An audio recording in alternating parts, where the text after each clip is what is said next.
Investigators now believe that the notorious street gang, the Galloway Boys, is behind a wave of violence that has spilled blood all over the city's East End, including here at Danzig Avenue earlier this summer, the scene of the worst mass shooting in the city's history.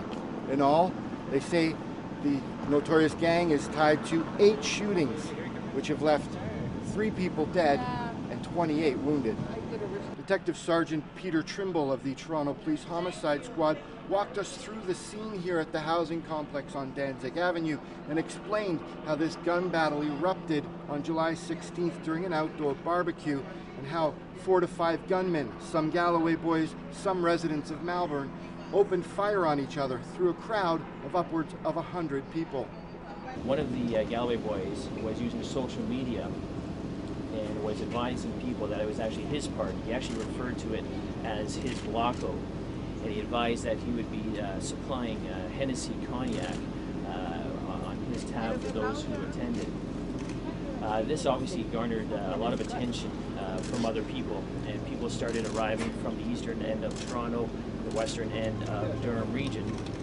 And during this time frame, we're now in the later evening hours, the Galloway Boys started to G-check, or this is a term referring to basically confronting people and asking them where they were from. This occurred when a group of people arrived here. These people were from Malvern. When confronted by members of the Galloway Boys, they were told very quickly that they had to leave the area, which they did.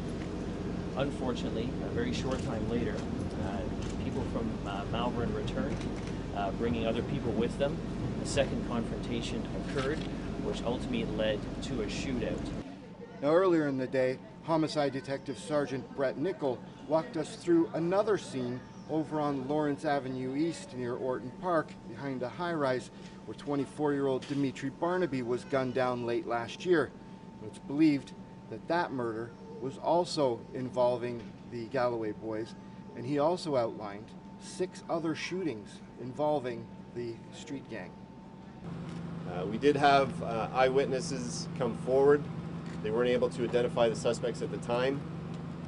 The investigation has been extensive and has continued from December 30th till now.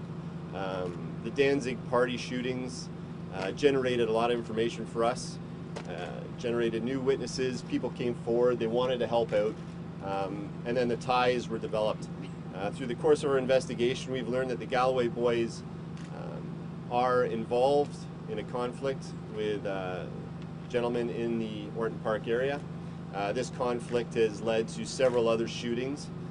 Now, unfortunately, many members of the community, including some of the victims of these shootings, have so far been unwilling to come forward and talk to police, mostly out of fear. But police say that that's exactly what they need, is witnesses who are willing to not only come forward, but also testify in court against the gunman.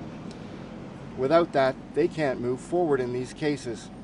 For Sun News Network, I'm Chris Doucette.